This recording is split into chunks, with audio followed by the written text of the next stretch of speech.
Around Dodge City and in the territory on West, there's just one way to handle the killers and the spoilers, and that's with a U.S. Marshal and the smell of Gunsmoke.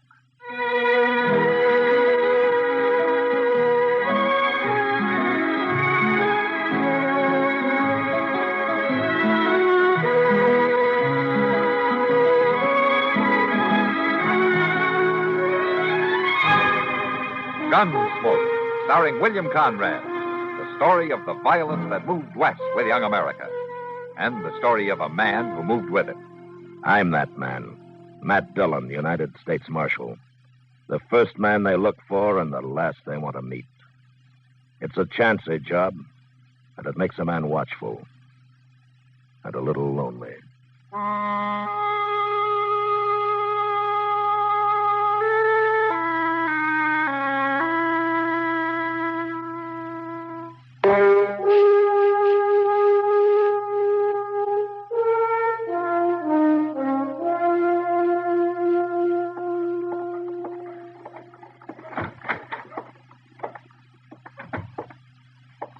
Matt? Oh, Matt, where are you? Is that you, Doc? Sit down. I'll be right in. Thank you.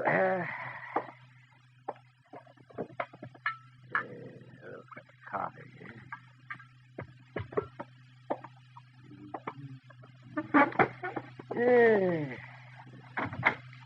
How are you, Doc? How's the coffee? Fine, fine. Pour yourself a cup. Well, gee, thank you. What were you doing out there, Matt? Watering the prisoners? I haven't got any prisoners now, Doc. Oh, then you're falling down on the job. Offhand, I can think of a dozen men around Dodge that ought to be in jail. Well, you give me a list. I'm going to need somebody to bring to trial next week. You are? Well, what do you mean? Well, there's a new circuit court judge coming. He's going to be disappointed if there's nothing for him to do. A new judge? What happened to Judge Brookings? Well, he just needed help, I guess. After all, he has to cover about the whole of western Kansas. Well, who is this new man? What's his name? By the name of Stokes. Judge Stokes. That's all I know about him. Stokes? I hope he's a good one. I've seen some remarkably unlearned judges in my time. Well, it's not an easy job, Doc. And out here, it doesn't pay enough to make it worthwhile to most men. You know, Judge Brooking could probably do twice as well back east. And so could I, man. I know, Doc, but then you wouldn't have anything to complain about. And if you didn't have anything to complain about, you would just shrivel up and die. Well, at least I wouldn't go to the pauper's grave I'm headed for now. Say, Doc, how about loaning me $100, huh? $100? Oh. Good morning, Homer. Hello, Mr. Dillon. Chester? Chester. Who's this you got? Well, this is Homer Tisdale, Mr. Dillon. There's a complaint against him. Oh, a complaint? Yes, sir. You know Van Walcott, who's took over that little store next to stage office? Yeah, I know him. Well, sir, he's coming over here in a few minutes. He claims Homer was trying to rob him. Oh. I figured it'd be best to settle a thing right here at you. Yeah. Were you trying to rob him, Homer? Yes, sir. I see.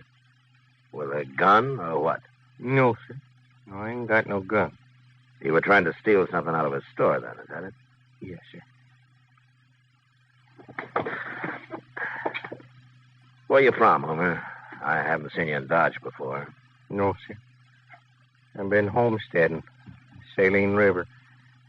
But I got starved out. I had to quit. I didn't have no luck at all. Yeah. Well, you sure don't look as though you'd been eating very regular. No, sir, I ain't. Well, you got him here. Well, of course I got him here, Walcott. Dirty little thief.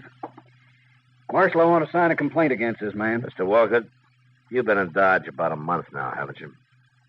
What's that got to do with it? Well, back east, I guess they're a little more formal in the way they handle things. Now, why don't you just tell me what happened, huh? Well, I was next door at the stage office talking to Jay Buford. We heard a crash over in my store or something falling. So we run out, and there he was. We caught him red-handed, Marshal. Caught him doing what? Stealing, that's what. You haven't told me what he stole. He had a whole handful of potatoes, Marshal. Man's a thief. He belongs in jail. A whole handful of potatoes. Is that true, Homer? that what happened?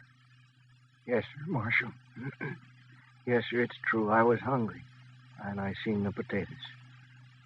I thought he wouldn't miss a couple. I could pay him back later. Man who steals belongs in jail. Look, Walcott, he shouldn't have done it. I admit that, but... Then throw him in jail. But I can't do that. Why? Well, for one thing, Chester and I have to ride up to Fort Larned for a few days, and there wouldn't be anybody here to watch him and feed him.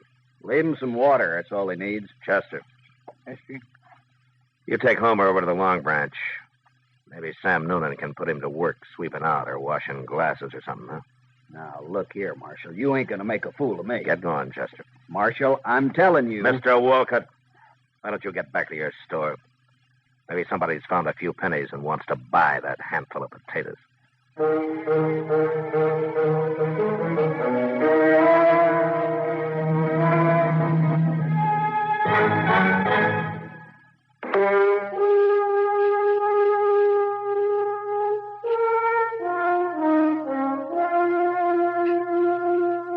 Doc was right. There probably were a dozen men around Dodge that should have been in jail. But if the law was going to start locking up men like Homer Tisdale, I figured they wouldn't need me to handle the job. At least that's what I thought on the way to Fort Larned. It was 4 days later when we got back, and I found out different. We were riding up Front Street past the stage office when Jay Buford, the stage company manager, and Van Walcott spotted us and started yelling. I had Chester take my horse while I got down and went over to see what they wanted. Oh, you come back just in time, Marshal. Done what I said, it wouldn't have happened. I was just telling Walcott. If you didn't get back today, we'd have to do something ourselves. What's the trouble, Buford? Murder. Murder and robbery, Marshal. Right there in the stage office.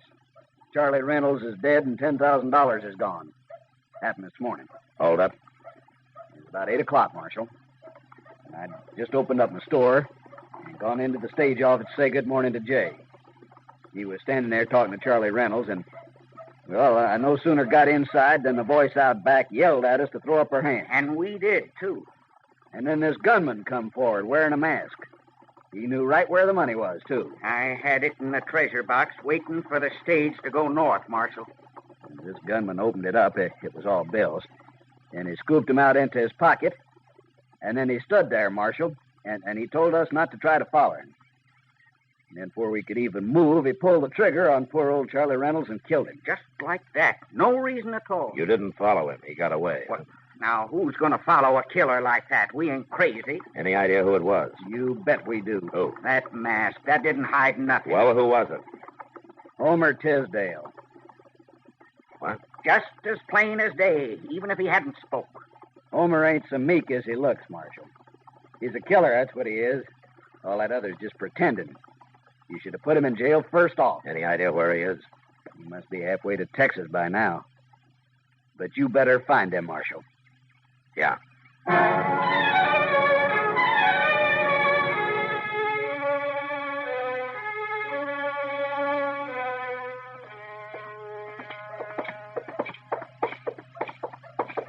Yeah. That Homer's a mighty cool one if he is still in Dodge, Mr. Jones. Maybe he hasn't heard about it yet, Chester. You don't think he did it, do you? Well, we'll ask him if he's in here. There he is, sweeping out back them tables. Yeah.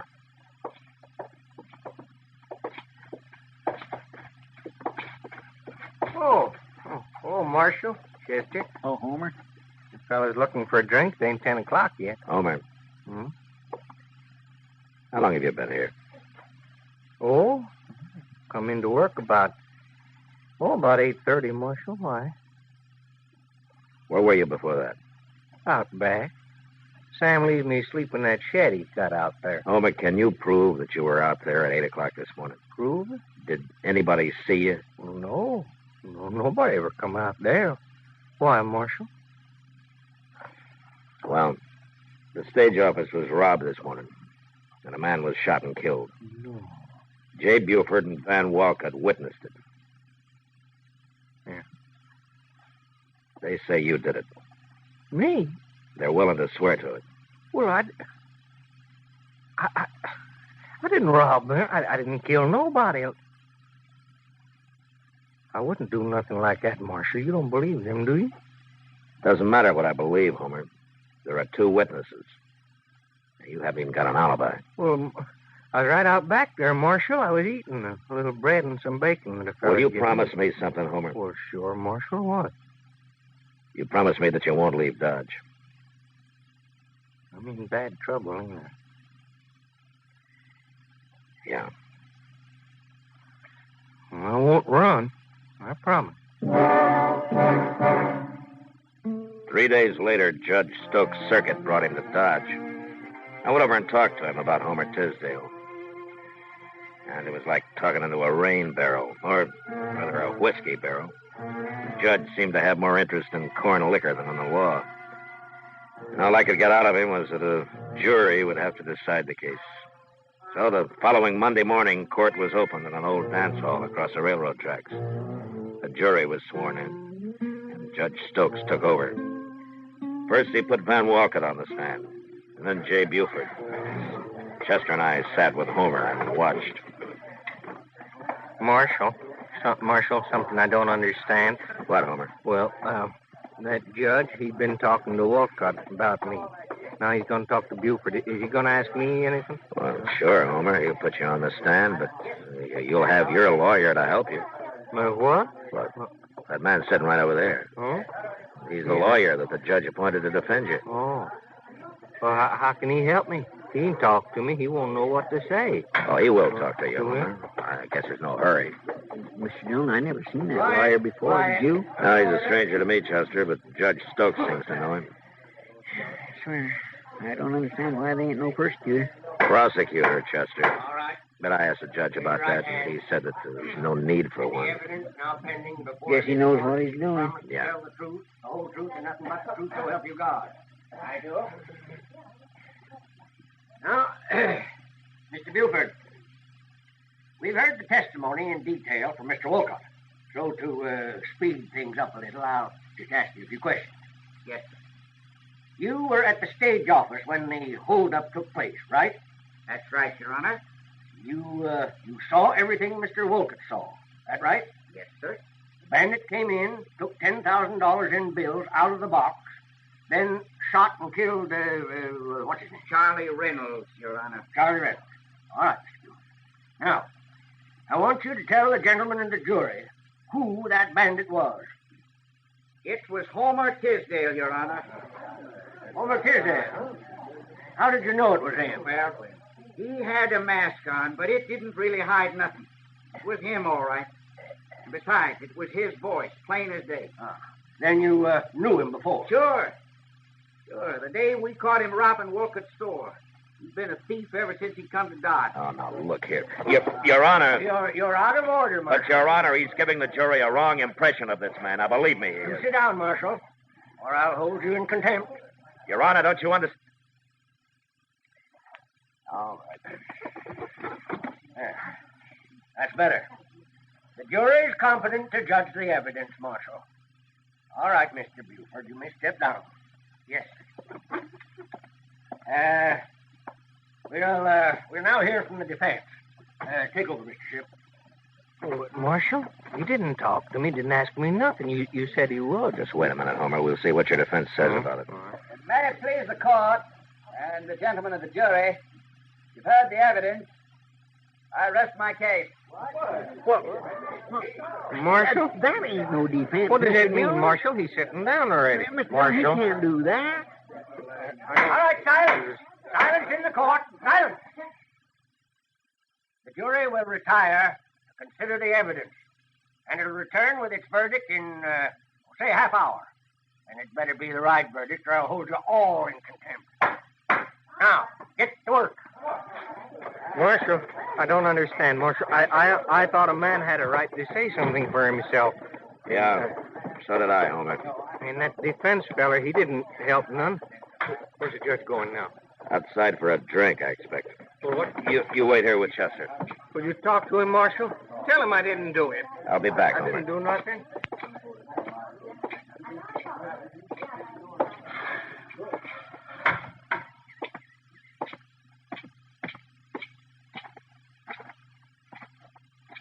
Oh. Have a nip, Marshal? No, thank you, Judge. I always like to get the jury out. Gives a man time for a little refreshment.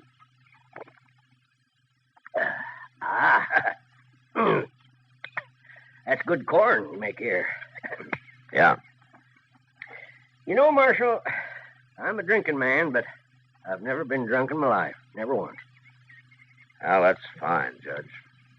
Marshal, I'm sorry I had to sit you down so hard in there, but a court's got to be run by one man or it'll get out of hand. I know. I've seen it happen. I've seen some things happen in court, too, Judge. I never saw an accused man not get a chance to defend himself before. Well, you heard the evidence, Marshal. What defense could he make? It'd be just a waste of time. I see. I want to get this trial over with. I got to take the train up to Abilene at midnight. That doesn't give me much time to see Dodge, does it? No, I guess it doesn't. In fact, a half hour's too long for that jury. I'm going to call him back now. You excuse me, Marshal? Sure, Judge, sure. Maybe you'll change your mind and have that drink with me after, huh? Yeah, Judge. Maybe.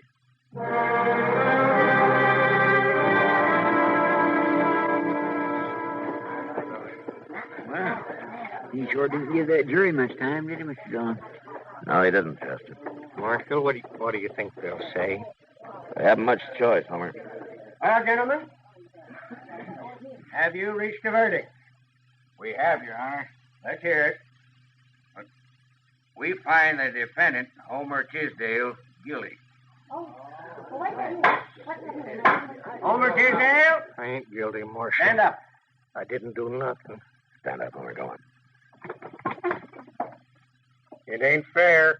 Homer Tisdale, you've been found guilty.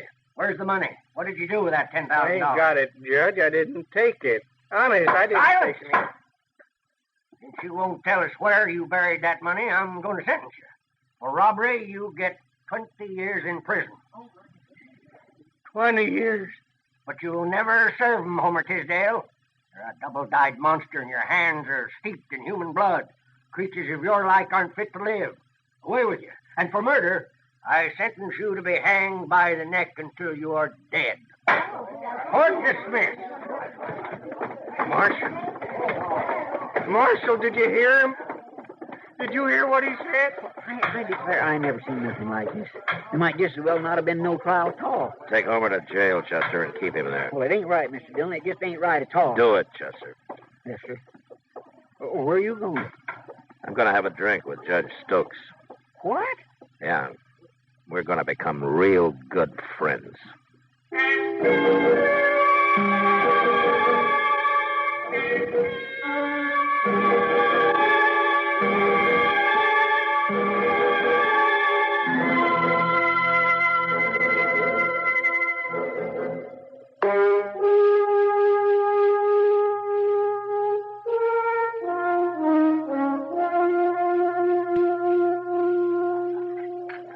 Have another drink, Judge? No more, Miss Kitty. I've got to be going. Ah, pour him one, Kitty. He's got an hour yet before his train leaves. Have you, Judge? Sure. You'll have another, Judge. There you are. You can't sit around a whole hour without a drink. I told you, Aren't you enjoying yourself, Judge? Oh, it isn't that, Miss Kitty, but, well, I haven't been alone all day long. Well, it's been my pleasure, Judge. I don't often get a chance to be with a man like you. I know, but Sure. there must be things you have to do. I just don't feel right taking up all your time this way. Oh, don't worry about him, Judge. People don't get really serious about breaking the law around here until after midnight anyway. That's right, Judge. I'll tell you what I'll do. I'll put you on the train, and then I'll get to work. Huh? No, I don't want anybody to put me on the train. Well, it's less than an hour from now. Marshal, I insist I go alone. I'm going to leave now. Well, it doesn't take that long to get to the depot, Judge. I want to walk around first by myself. I like being alone sometimes. Well, everybody does. Oh, okay, Judge. Sure, I understand. You go on alone if you want. Well, I'm grateful to you, Marshal, for all you've done. Well, it was a pleasure meeting you, Miss Kitty. Goodbye, Judge. Look me up when you come back. Of course. Goodbye. Goodbye, Marshal. Goodbye, Judge. Goodbye. Let me know when he gets out the door, Kitty. I will. I don't know what this is all about, Matt, but I hope I did what you wanted. You were a big help. Got pretty tiresome till we came in here. There he goes. You better hurry if you're going to follow him. Yeah, I'm going to pick up Chester first. I think I know where the judge is going. I'll see you later, Kitty. Yeah, sure, Matt.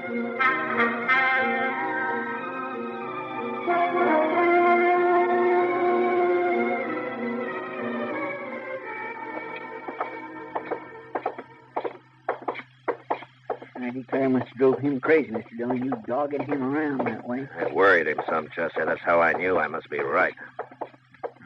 Here we are. We better watch through the side window there. They'll see us. Yeah.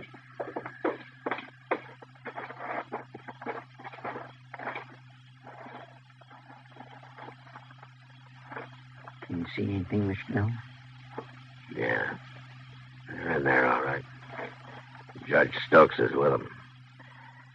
All right, come on. We'll walk right in the front door.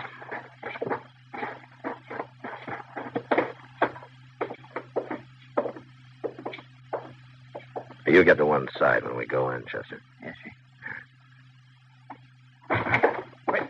Dillon! What are you doing here? I thought you wanted to be alone, Judge. Shoot him. Shoot him, I tell you. He knows. Now, Buford, Walker, which one of you is going to shoot me? Now, one of you must have a gun somewhere. You shot Charlie Reynolds. No? Then get your hands up while we search you. I got a gun, Marshal. Here. I'll give it to Get his gun, Chester. It's still in his pocket. Tell me, Judge, how much money did they give you out of the $10,000?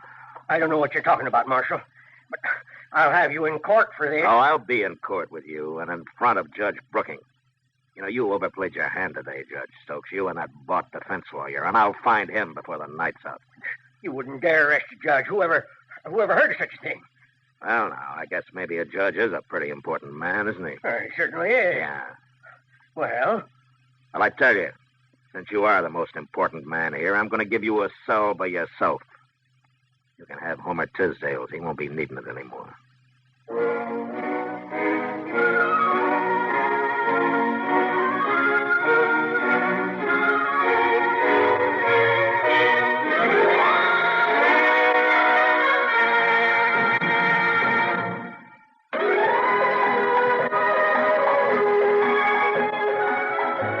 Gunsmoke. Produced and directed by Norman McDonald, stars William Conrad as Matt Dillon, U.S. Marshal. The story was specially written for Gunsmoke by John Meston. Featured in the cast were Lawrence Dobkin, Vic Perrin, Joseph Kearns, and Harry Bartell. Harley Bear is Chester, Howard McNear is Doc, and Georgia Ellis is Kitty. This is George Walsh inviting you to join us again next week for another story on Gunsmoke. Over the CBS Radio Network.